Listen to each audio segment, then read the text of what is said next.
开局穿越到古代，爹妈只给我留下一座破染房和一屁股烂债，债主扬言：“3天，就3天，再还不上500两，老子把你卖去窑子抵债！”可我没去借钱，也没去求饶，而是在灶台边守了整整3天3夜。我一个前世985食品工程与材料学双学位学霸，在毕业典礼这天，突然被从天而降的一本厚书砸到了这大昭皇朝。穿越到这连工业革命影子都没有的大昭皇朝，还能受这种欺负？没有系统，没有外挂，那又怎样？理科生的世界里没有绝境，只有未配平的化学方程式。翠儿站在灶台边，熏得眼泪直流，满脸绝望地看着我。小姐，您3天3夜没合眼了，就为了拿这堆发霉的陈粮和几个破糖管煮水，这玩意儿煮出来真的有人会喝吗？喝，你就知道喝。我一边小心翼翼地控制着灶底的火候，一边盯着那根破铜管的出口。这叫蒸馏酒，放在大昭朝就是划时代的神器，懂吗？奴婢只知道再过1个时辰，张屠夫可就要来收账了，整整500两银子。要是交不出来，他肯定要拆了咱们苏家的染房，说不准还会把您卖到窑子里去。我没理他的哭丧脸，指了指旁边，把那坛陈年黄酒倒进去。小姐，那是老爷留下的最后一坛好酒，说好留着祭子的。废话少说，我一把夺过酒坛，直接倾倒进铜壶里。祖宗在天有灵，会理解的。只要这东西能成，别说500两，5000两都不在话下。看好了，我盖严壶盖，点上猛火，片刻后，顺着简陋的冷凝管，几滴清澈的液体缓缓滴落进粗瓷碗里。就这么一小碗清水？翠儿撇了撇嘴，清水？我冷笑一声，翠儿，去拿根火模子过来。小姐，您要干嘛？翠儿吓得一屁股坐在地上。天哪，睡着了！水怎么会着火？看着碗里跳跃的幽蓝色火焰，我长舒了一口气。这不是水，这是酒精含量52%的蒸馏烈酒。大昭朝的黄酒撑死10几度，喝下去跟喝水似的，但我这个一口下去烧心烧肺，2口下去天旋地转，3口下去神仙也得趴下。这能卖钱吗？翠儿结结巴巴地问。一壶黄酒才30文，但蒸馏成烈酒之后，一坛我敢卖它50两。我将那碗酒装入小瓷瓶，封好口。翠儿，这就叫降维打击。走，跟小姐我去南市赚大钱。破旧的院门被人一脚踹开。赚大钱？苏小姐做白日梦是吧？张屠户带着10几个满脸横肉的打手，大摇大摆地走了进来。张屠户将一把杀猪刀绑在院里的石碾子上。3天期限已到，拿钱！我挡在吓得发抖的翠儿身前，微微一笑。张大哥别急，钱马上就有。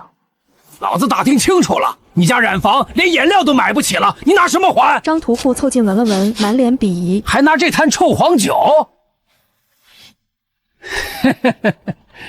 苏大小姐怕是穷的在喝尿吧？这东西叫蒸馏烈酒，我马上去南市，一坛卖他50两银子，不到天黑，500两双手奉上。50两一坛？你是不是被驴踢了？张屠户彻底失去了耐心。按住他！给我按住他！我看谁敢动！我厉喝一声，从袖中掏出那瓶刚装好的烈酒，当着他的面将火折子凑了过去。幽蓝的火焰瞬间在瓶口燃起。张屠户愣住了，我冷冷地盯着他，指了指他脚下的青石板。张屠户，你看见这瓶能着火的酒了吗？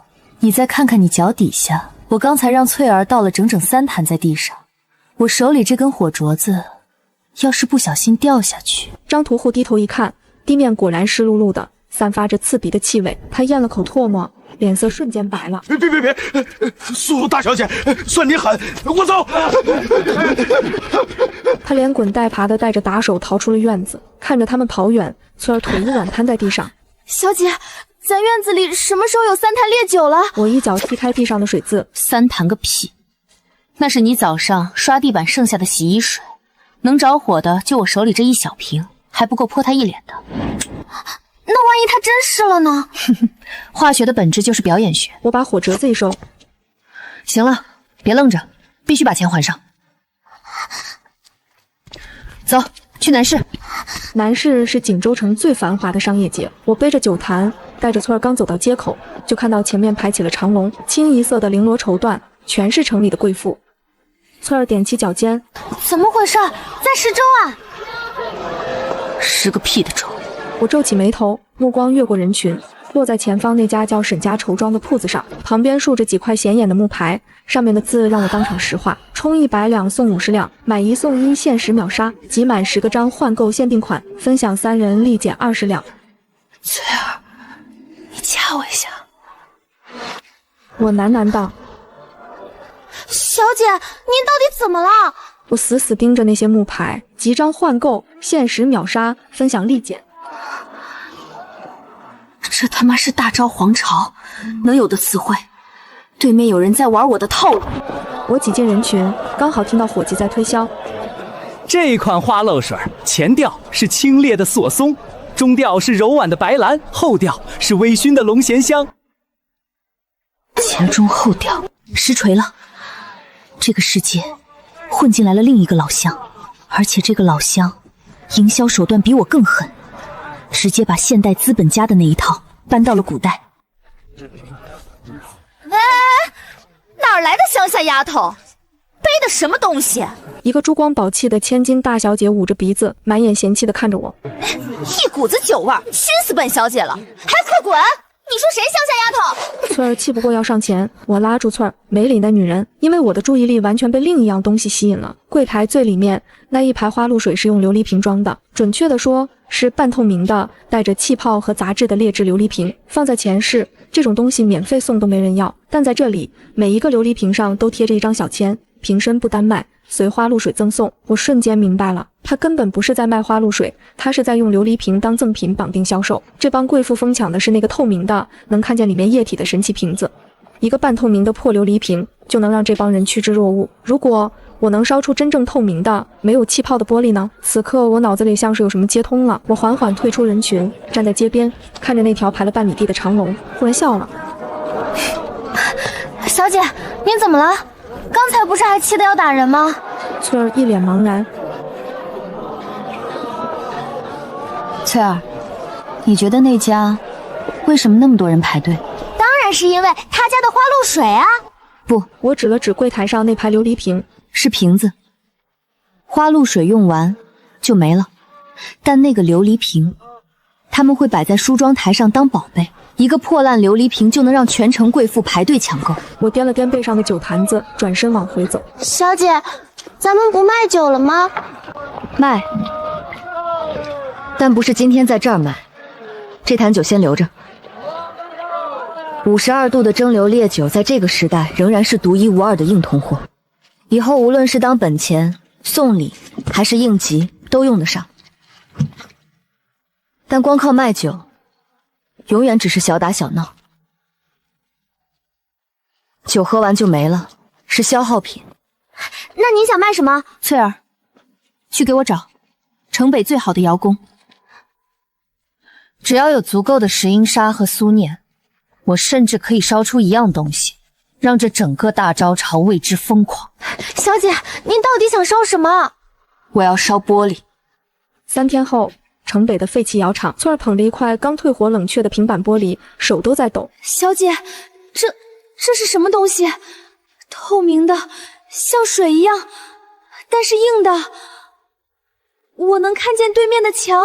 旁边，我高薪挖来的窑工陈大柱和马思喜也看傻了眼。这3天，我逼着他们建了双层窑壁，用脚踏风箱把窑温推到了1500度以上。我拿干布擦去玻璃表面的灰尘。别大惊小怪，这叫平板玻璃。整个大招潮只有我能烧出来。小姐，太阳快下山了，张屠户说日落前钱不到就拆咱们的坊子。这块透明石头能卖500两吗？我冷笑，500两，这块玻璃能卖的价格够把张屠户连他的猪圈一起买下来。关键是卖给谁。翠儿，锦州城里谁最好面子？那肯定是城东的周百万啊！他最近正为知府大人春宴的采光发愁呢，花3000两请风水先生改门，结果把城柱墙拆了，差点塌了。完美，带上玻璃，走。周家茶楼前，废物！周百万正对着黑漆漆的北向大厅跳脚大骂。老夫花了3000两，这大厅还是这么黑。知府大人3天后就来赏花，你们是要老夫的命吗？我大步走进去。周老板莫慌，您的痛点，本小姐来解决。周百万怒视着我，放肆！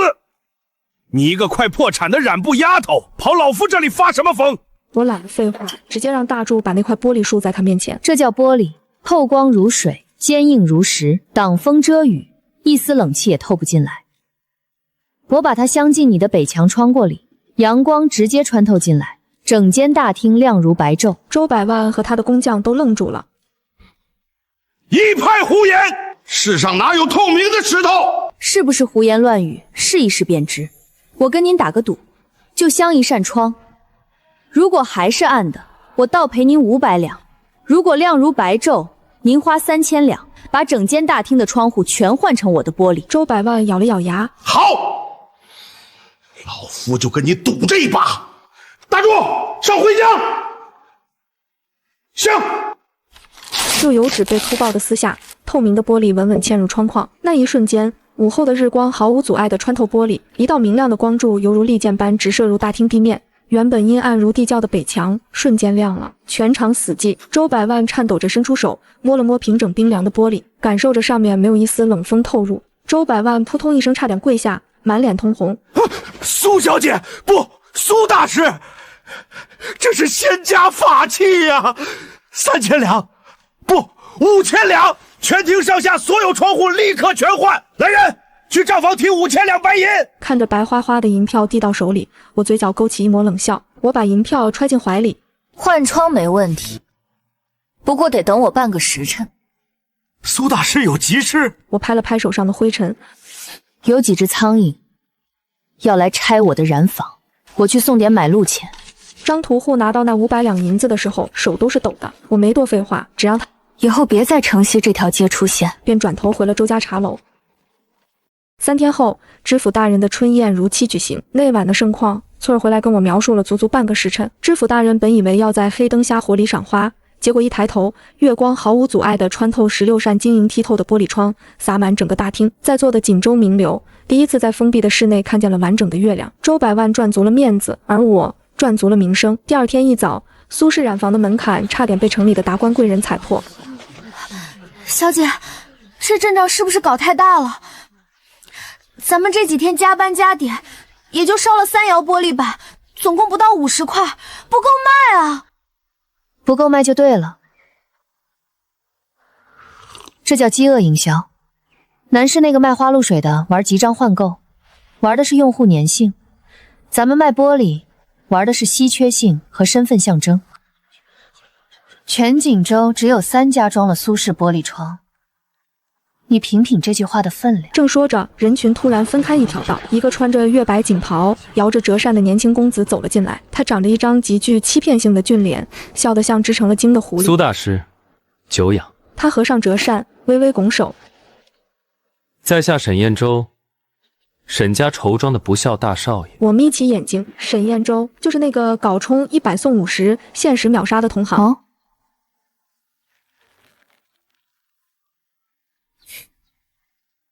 沈大少爷不在南市榨干贵妇们的盐包，跑我这破染坊来干什么？我毫不客气地回敬。他轻笑一声，走到一块玻璃板前。苏大师这玻璃透光率和硬度都不错，用的是石英砂、总载和石微石按比例混合，在1500度以上高温熔入成型，吹制后趁热摊平冷却，还特意做了退火处理去除内应力。他转过头，死死盯着我的眼睛。这个工艺绝对不是大招潮的人能想出来的。我心里猛地一沉，但面上不动声色。开门见山吧，你的蒸馏酒精技术、玻璃烧制工艺，包括你对窑温的精确控制，至少领先这个时代800年。苏大师，你是哪个学校的？材料科学还是化学工程？空气瞬间凝固，翠儿在旁边听得一头雾水，而我看着眼前这个男人，突然笑了。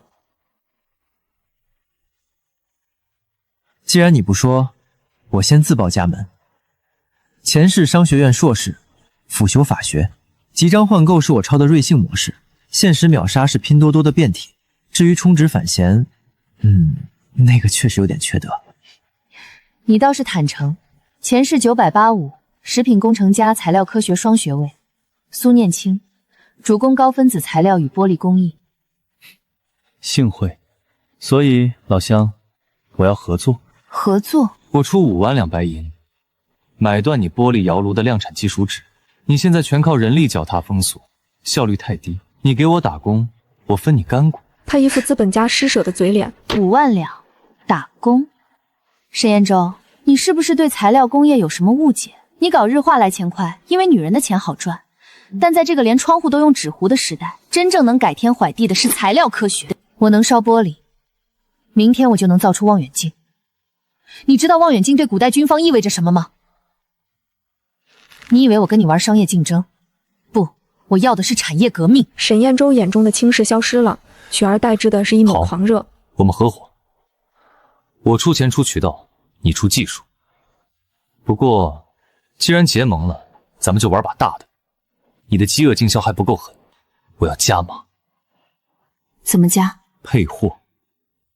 想买一块300两的苏式玻璃窗，可以，必须先在苏式染坊购买价值500两的普通染布作为基础消费，并且玻璃窗必须捆绑我沈家绸布的定制丝绸窗帘一起卖。论坑人，我还没见过比你更狠的，果然是奸商。好家伙，把爱驴式那套原封不动搬到古代来了。彼此。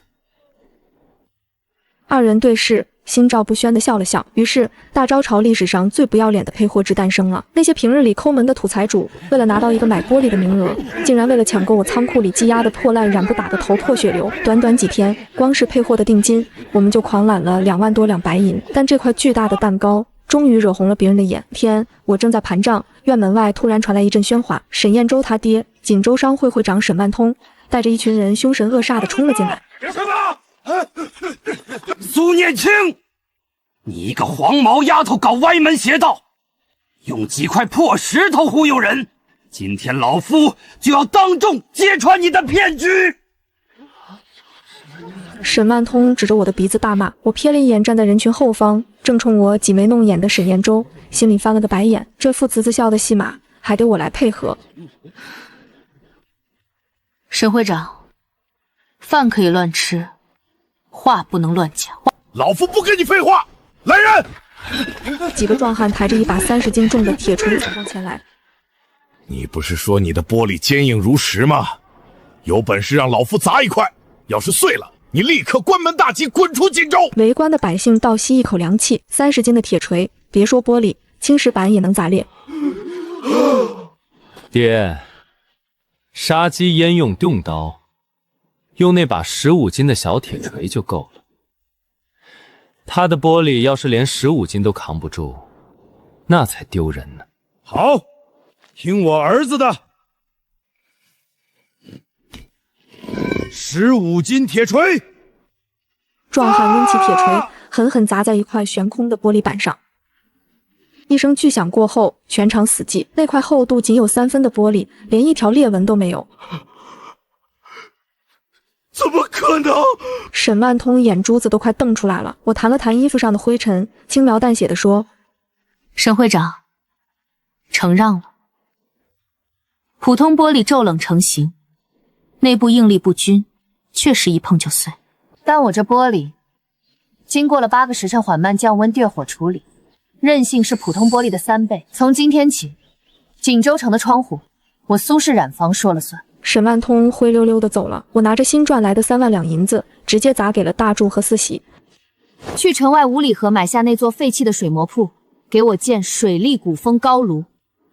我要24个时辰不间断鼓风，把窑温推到1600度。我要搞流水线。然而，工业化的道路从来不是一帆风顺的。就在高炉即将建成时，满身是血的四喜被抬了回来。小姐，锦州矿石商会的孙霸山把咱们买沙子的车队劫了，还打断了我一条胳膊。他放话了，切断咱们全部的沙石供应，一粒沙都不准卖给苏家。翠儿，带上那坛高浓度酒精，我们去会会孙霸天。孙霸天的老巢在城南，我带着人踹开大门时，他正搂着小妾喝酒。哟，小丫头片子，自己送上门来了。我没说话，直接让翠儿把那坛酒精砸在他脚下，刺鼻的气味瞬间弥漫整个大厅。孙大当家，你闻闻，你现在身上的衣服已经被酒精气势湿透了。我手里这根火茬子要是掉下去，你就是个移动的火把。你断我的沙子，商场竞争，我理解。但你打伤我的人，这就不是生意的事了。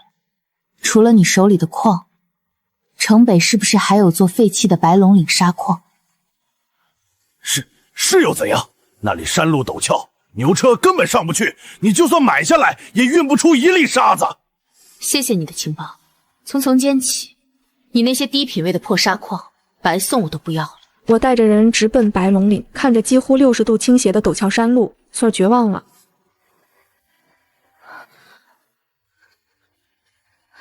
小姐，这怎么运啊？靠人背吗？靠人？那种效率连1%都不到。我冷笑一声，脑海中浮现出前世的物理公式。翠儿，去把窑房里最粗的铁条、最长的木轨和铁轮子全拉上来。小姐，你要干嘛？我要修路，不，我要铺铁轨，在山脚修一座水力绞盘，拉空车上山，装满沙子后，利用重力做工，矿车沿着铁轨自己滑下来，不用一头牛，不用一个人，势能转化为动能，初中物理的内容。3天后，当第一辆满载2000斤石英砂的铁皮矿车顺着铁轨呼啸而下，稳稳停在山脚的卸货台时，所有的工人都跪在地上高呼山神显灵。我站在高处，看着源源不断的矿石和不远处新建的焦炭炉，深吸了一口气。孙霸天，你以为垄断了砂矿就能掐我的脖子？工业的底盘从来不是谁手里有矿，而是谁能把矿变成产品。大招潮的重工业齿轮在这一刻被我彻底转动了。白龙岭的铁轨系统和水力高炉彻底打通了我的重工业产业链，玻璃产量从每月50块飙升到了每天500块，但工业化大生产带来的是恐怖的资金消耗。小姐，咱们没钱了。白龙岭的铁轨工程吃掉了3万两，焦炭窑又烧了2万两，加上水利高楼的扩建，账上连5两银子都拿不出来了，资金链断裂啊！现在玻璃的预售定金模式已经到了瓶颈，我一定要吸年血出人。愿意买玻璃的大户基本都交过钱了。怎么，我们的材料学女王被几两碎银子难倒了？大半夜翻我的墙来看我笑话？我是来送钱的。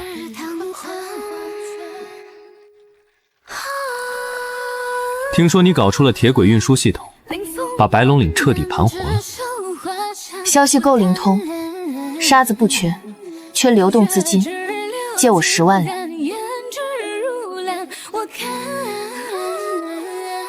我账上确实有钱，但不能借。我爹和商会那帮老家伙盯得很紧，如果沈家的钱大量流向苏氏染坊，咱们暗度陈仓的事就暴露了。到时候他们会联手绞杀我。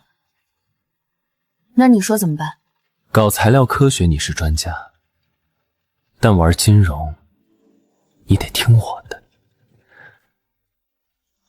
古代这帮守财奴手里攥着大量真金白银，藏在地窖里发霉。既然玻璃的定金模式到了瓶颈，那我们就造一个前所未有的消费节日，用跨时代的商业核武器把他们地窖里的银子全部榨干。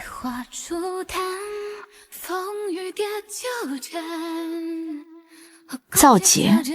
你想搞大促？没错，时间定在下月15，我要办大招潮第1届天宫节。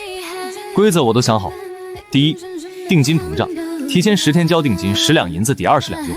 第二，跨店满减，买丝绸凭票购玻璃，立减100两。第3，分享砍一刀，拉满5人砍价，送限量版铜镜盲盒。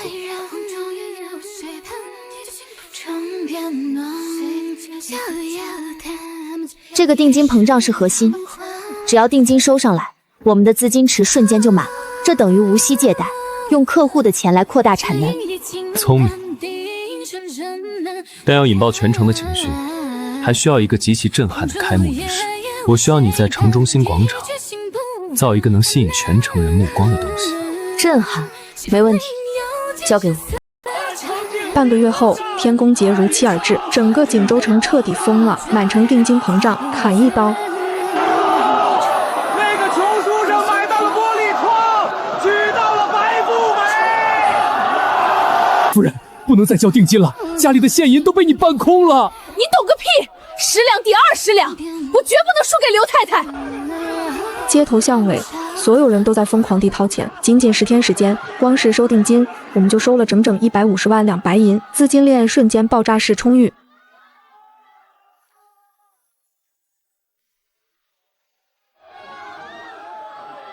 资金池满了，接下来大招的材料史该翻篇了。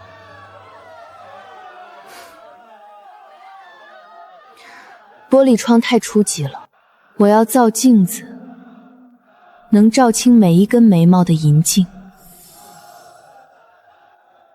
然后造望远镜。我要打通整条光学产业链。奇耻大辱！这是整个锦州商会的奇耻大辱！区一个破落染坊的丫头片子，10天圈走了锦州城大半的现银，不能再让这小蹄子嚣张下去了。爹，各位叔伯稍安勿躁。苏念青现在最大的弱点是物流，他收了那么多订单，但白龙岭的铁轨只解决了矿山到山脚的问题。从山脚到锦州城，大赵朝的远距离运输命脉是水路。只要咱们封锁了水路，他的筃子进不来，玻璃出不去。到了交货日期交不上货，就是违约。到时候官府一查，苏氏染坊瞬间土崩瓦解。妙啊！釜底抽薪，一招毙命。第2天，灾难降临，村连滚带爬的冲进染坊。小姐不好了，水路被封了！白石潭的水匪铁头匠用几10条战船铁链把江面全锁死了，咱们下游机等着提货的300块玻璃全堵在江面上。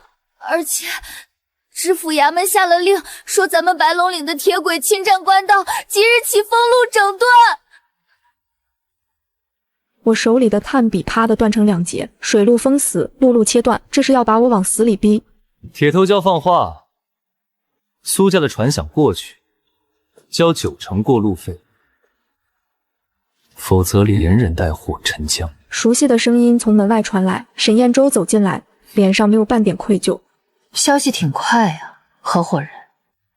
我出的主意，我爹和孙霸天出的钱。封水路是铁头蛟干的，封冯路是知府衙门配合的。不给他们找点事做，他们就要查我的账了。再说了，你不是嫌牛车运货太慢吗？我这是在逼你产业升级。你这个男人，为了逼我突破技术瓶颈，连自己亲爹都卖。你知不知道这批货交不上，我们要赔多少违约金？那是你的事。怎么，你打算用鸽一块一块叼过去？鸽子？谁用鸽子？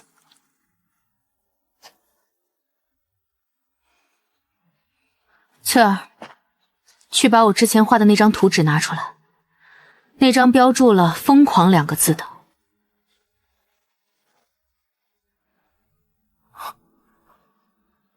这是什么东西？一个巨大的布袋子，下面挂个篮子。你封了我的水路，断了我的陆路。行，老娘不走水路，也不走陆路，老娘走天上。翠儿，热空气比冷空气轻，会往上升。我要造一个直径3丈的巨型孔明灯，球体用苏绸缝制，外层涂桐油防火，内部用炭火盆持续加热空气，一次升空可以携带200斤货物，飞越江面，飞越封锁线，直接降落在下游的客户家门口。小姐，人能飞？热空气的浮力足够抬起吊篮，控制高度靠调节炭火大小，方向靠风。大招潮的3月，锦州吹的是稳定的东南风，正好从我们的窑厂吹向下游。大猪4毛，给我加紧缝制气球，3天，给我3天时间。3天后的江边，沈万通和商会的老爷们站在高处，等着看我的笑话。今天就是交货的最后期限，只要今天一过，苏氏染坊就得倾家荡产。沈会长，你看天上！旁边的人突然尖叫起来，所有人抬起头，一个巨大的涂满桐油的丝绸球体正缓缓升上天空。吊篮里，大柱操控着喷火器，巨大的火舌喷涌而出，将整个气球撑得饱满圆润。那什么东西？下面挂着东西，是人，有人在天上飞。这铁链呢？没用了，它从天上飞过去了。不可能，人怎么能飞？那是妖术！弓箭手，射下来！3丈高的丝绸球体飘在200丈的高空，大招潮的弓箭能射到才见鬼了。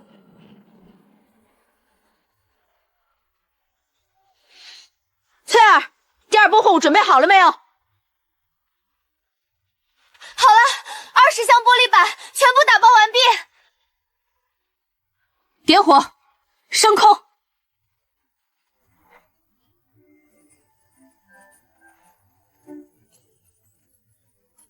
在全场死寂的注视下，第2个巨大的丝绸球体缓缓升起，越过江面，越过铁链，越过水匪的战船，稳稳地向下游飘去。我转过头，看着脸色铁青的沈万通和商会众人，嘴角勾起一抹嘲讽的弧度。铁头蛟，谢谢你的铁链，以后留着晒衣服吧。沈万通，从今天起，大昭皇朝的天空，我苏氏染坊也包了。沈万通看着天上越飘越远的热气球，气得浑身发抖。你这个不知天高地厚的丫头！严州，你给我滚过来！你看看，你还知不知你干的好事？你对得起列祖列宗吗？沈彦州从人群后方慢悠悠地摇着折扇走出来，脸上挂着一抹漫不经心的笑。别动不动就扯列祖列宗，挺没意思的。你说什么？沈万通瞪大了眼睛。我说时代变了。沈彦州合上折扇，收起笑容，目光扫过在场所有商会的大佬，声音清冷而极具穿透力。沈会长正式通知您一声，从今天起，沈家绸庄和苏氏染坊正式达成成立战略并购联合重组。苏念厨是技术总监兼联合创始人，我是第1大股东兼首席运营。全场哗然。什么？沈家绸庄和苏氏染坊合伙了？这还让不让人活了？你们2家这半个月不是在城里打得头破血流吗？商战嘛，总得有点热度。苏大小姐说了，这叫冤家炒 CP 营销法，越打城里人越兴奋。事实证明，我们天宫节的业绩非常惊人。你们这2个卑鄙无耻的畜生！沈万通捂着胸口，一口气差点没上来。爹，商场如战场，兵不厌诈。你们那一套垄断砂石、雇水匪封疆、买支支付封路的手段，在绝对的技术力面前，就像原始人扔石头。今天我们站在这里，是给你们最后一次体面的机会。他走到我身边，与我并肩而立。苏氏和沈家联合商号即将在城中心建一座前所未有的商业帝国，顺我者昌，逆我者亡。谁赞成？谁反对？老子反对！兄弟们，给我上，砍死这对狗男女！几10个打手一拥而上，我面无表情地喊了一声：“翠儿！”哼，一声震耳欲聋的巨响。冲在最前面的几个打手直接被掀飞了出去，重重地摔在泥地里，惨叫连连。空气中弥漫着刺鼻的焦糊味。我手里抛着一个火折子，冷冷地看着瘫倒在地的孙霸天。孙大当家，肉体，不要试图挑战化学反应的威力。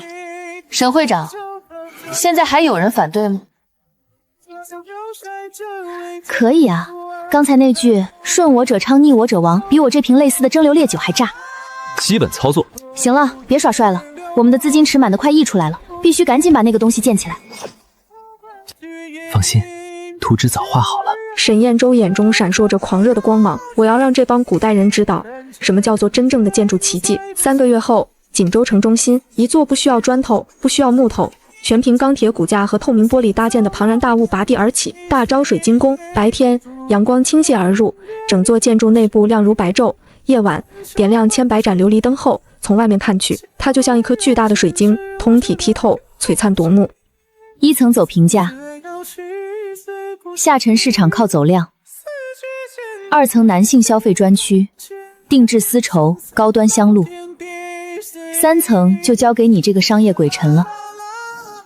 苏念青，天宫节虽然榨干了他们一波，但这3个月过去，那些大盐商、大矿主的地窖里又攒了不少现银，普通商品已经刺激不了他们了。你懂那么多材料学，有没有什么东西是可以让他们心甘情愿的把钱掏出来，而且像着了魔一样，永远觉得下一次能赚回来的？沈彦舟靠在栏杆上，笑得像个魔鬼。你那个锦盒的概率打算怎么控制？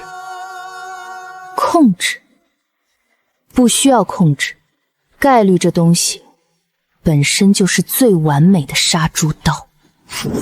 我掰着手指头给他算，1000个锦盒，950个是 N 级，里面塞染布、铁锅、粗布手帕这些成本不到50文的破烂；40个 R 级放铜镜成本2两，9个 SR 级放限量银镜成本30两 ，SSAP 整整1000个盒子里只放1个，1/1000。1/1000？但妙就妙在所有锦盒的外观完全一样，同样的红漆木盒，同样的金线封条，同样的重量。我会在每个盒子里垫棉花和碎石子，手感统一，掂不出区别。客人站在一面墙的锦盒前，觉得自己在挑，其实没得挑，闭着眼摸和睁着眼挑，概率一模一样。那万一有人运气好，前几次就把 SR 亚抽走了呢？抽走了更好。我指了指3层大厅正中央那面展示墙，我会把每一个开出个 SR 和 SSS 幸运的名字大张旗鼓地写在那面墙上，锣鼓喧天，鞭炮齐鸣，全场喊恭喜。你猜其他人看到了会怎么想？他都能中，凭什么我不行？没错，一个人中奖能拉来100人下注。SR 被抽走之后，我会当众宣布，本轮神品已出，下一轮补货时间未定，逼着那些没抽到的人在下一轮疯抢。人永远不会跟概率认输，他只会觉得下一次就轮到我了。我将1000个锦盒的排布图推到他面前，10两银子一次，1000个盒子卖完就是1万两，成本呢？所有奖品加起来不到300两，这还只是一轮。沈彦舟沉默了2秒，然后抬起头看着我。苏念青，你这心肝、脾肺肾全他妈是黑的。承让了。当天命格在水晶宫4天开业，整个锦州让彻底下。10两银子一次，给本小姐换100两筹码。恭喜赵小姐获得凡品苏式染坊普通染布1匹，给本小姐再换1000两筹码。今天抽不到嫁衣就不姓赵。出了！恭喜王夫人获得极品 S2 苏式限量银镜1架。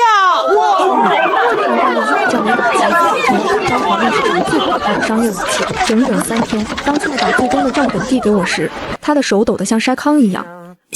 小姐，不数了，手抽筋了。咱们总共收了400万两白银。400万两，大昭皇朝1年的国库总收入也不过1200万两，也就是说，我们这3天的流水顶得上大昭国库1/3的年收入。我和沈彦舟对视了一眼，没有狂喜，只有深深的含义。我嗅到了杀气。在古代，匹夫无罪，怀璧其罪。我们2个没有任何官方背景的人，手里攥着400万两的现金流。远在京城的那位皇帝陛下会怎么看我们？一群养肥了的，随时可以宰杀的猪。苏念青，沈彦舟收起了所有的笑容。你有没有想过，我们需要一把刀，一把能挡在我们面前的刀？你什么意思？就在这时，门外传来一阵急促的脚步声。小姐，城门望来了一队官兵，领头的是锦州驻军百户顾北辰。他说要见苏氏染服的东家，奉上风之命来查你的玻璃窑是不是在搞妖术。妖术？翠儿，去迎他进来，我倒要看看这位军爷是来杀猪的，还是来入伙的。片刻后，一个高大的身影大步走入水晶宫，他甲胄未卸，腰悬长刀，目光如鹰隼般扫过满室的玻璃穹顶。他在原地停了1秒，然后看向我。苏氏染坊东家苏念晴，本官奉命调查你的玻璃摇廊是否涉及妖邪之术。他的话音突然顿住了，他他的目光落在了3层展示柜里那面巨大的落地银镜上，更准确地说是落在了银镜背面的支撑结构上，那是标准的3角稳定法。接着他又抬起头看了一眼穹顶的铁骨架，那是现代建筑的铆接工艺，受力分析精确到每一根横梁。他闭上了嘴，沉默了整整5秒。苏念青，他再次开口，声音低沉而笃定：你的窑炉用的是焦炭干销技术，鼓风系统是水力驱动的双缸活塞式风箱，铁轨坡道的倾斜角经过精确计算，自由端还设置了摩擦制动装置。周围的士兵面面相觑，完全听不懂他们的百户大人在说什么，但我听懂了，沈彦舟也听懂了。我们3个人之间的空气瞬间凝固。我看着他那张比铠甲还要硬朗的脸，缓缓吐出一句话：你是哪个学校的？顾北辰摘下头盔，嘴角勾起一抹极淡的弧度。顾北辰看着我，眼神里只有在乱世中浸泡出来的冷硬。国防科大，土木工程加军事指挥双学位，毕业后在基建集团干了3年项目经理，专攻道路桥梁。你调查我多久了？我盯着他。从你在白龙岭铺第一根铁轨开始，一个古代女子能精确计算轨道坡度，设计摩擦制动，用焦炭把窑温推到1600度，要么是妖怪，要么是老乡。我赌你是老乡。沈彦舟不动声色地往前迈了半步，半挡在我身前。所以你今天带100个兵来，不是来查妖术的，你想怎样？加入我们？查妖术是上面派的任务，我来是想亲眼确认一件事，确认完了，这个世界不止我一个人。我看着他腰间的长刀，你有兵权，你可以直接把我抓走，把我的技术全部上缴朝廷，换一个飞黄腾达的前程。你为什么不这么做？顾北辰笑了，笑得很短。因为我试过了。穿越过来第1年，我给驻军将领写了一份城防改造方案，混凝土冷堡之字形壕沟交叉火力覆盖。你猜怎么着？将军说我妖言惑众，打了我30军变，差点把我踢出军营。这个朝代的权力结构不接受任何超出认知的东西。你把真木器图纸递到皇帝面前，他不会觉得你是天才，他会觉得你是妖孽。你们有技术，有钱，但你们没有兵权。400万两白银堆在这里，你们就是一头剥了皮挂在案板上的肥羊。皇帝的刀迟早会落下来，不是明天就是后天。你需要一个能帮你挡刀的。你一个小小百户，手下100个兵拿什么挡？100个兵确实不够，但如果苏念青能给我造出水泥，我就能在3个月内修一座冷堡。冷堡配上你的蒸馏酒精燃烧炮，加上望远镜提供的战场视距优势，100个兵守城能顶1万人。顾北辰目光灼灼地看着我，我沉默了，沈彦舟也沉默了。3个来自现代时空的灵魂站在一座玻璃穹顶之下，外面是大昭皇朝的万家灯火，里面是400万两白银和一个没有答案的问题：技术、金钱、武力。3条腿的凳子才坐得稳。条件呢？第一，我要联合商号3成股份。第二，你的玻璃窑厂必须优先给我生产望远镜和军用性声铛。第三，你烧得下一窑玻璃，给我留一面镜子。成交。当天夜里，我背着包袱去了顾北辰那破败的军营，把水泥的配方和一张用现代制图法画的城防图拍在他桌上。锦州城东西2个城门是唯一的路通道，在这2个位置各修一座水泥冷堡，配上交叉火力和之字形壕沟，100个兵守3个月不成问题。顾北辰看着图纸看了很久，突然问了一句：你跟沈彦舟到底是什么关系？合伙人。只是合伙人。他把图纸收好。沈彦舟那个人比你想象的要危险得多。我知道，一个能把自己亲爹当棋子用的人，我怎么会不防着？我冷哼一声。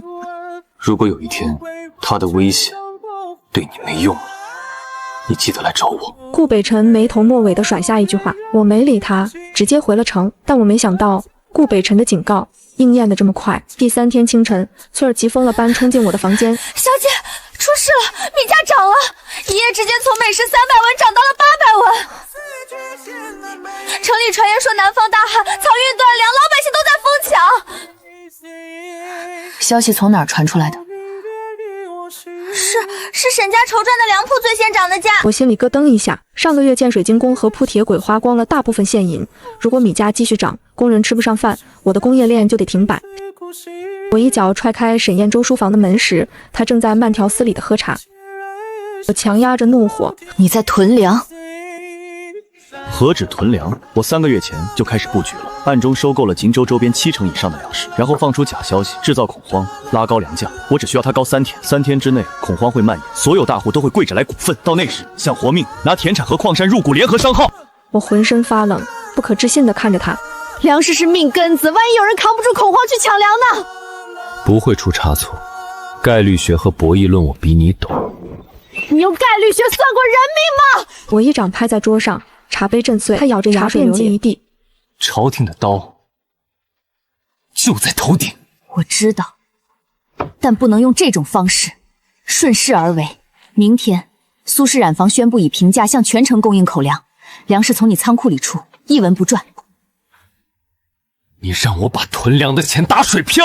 闭嘴，听我说完。平价售粮的同时发布公告，凡自愿以成本价供粮的商户，可优先获得苏氏玻璃和沈家丝绸的进货权。我要把你的恐慌收割变成信任收割，效果一样，但没有人会饿死。沈彦舟看着那张纸，看了很久。你把我方案里最毒的部分全拆了，重新组装成了一个更安全的版本。他苦笑一声。苏念青，你知道我为什么愿意跟你合作吗？因为你是我见过的唯一一个在利益面前还会停下来想一想的人。我以为这个世界只有弱肉强食，是你让我觉得我还是个人。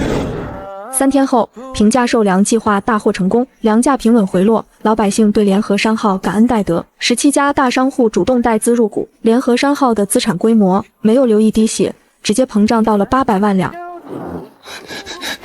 朝廷特派巡查者韩正则率护卫500人，3日内抵达锦州，核查境内所有移动商事往来。我看着那封急报，手指微微发抖。不是3个月，是3天。钦差带着500御禁军，这不是来查账的，这是来抄家的。800万两的资产，玻璃窑、铁轨、水晶宫，全都是我们掌握了足以威胁皇权力量的铁证。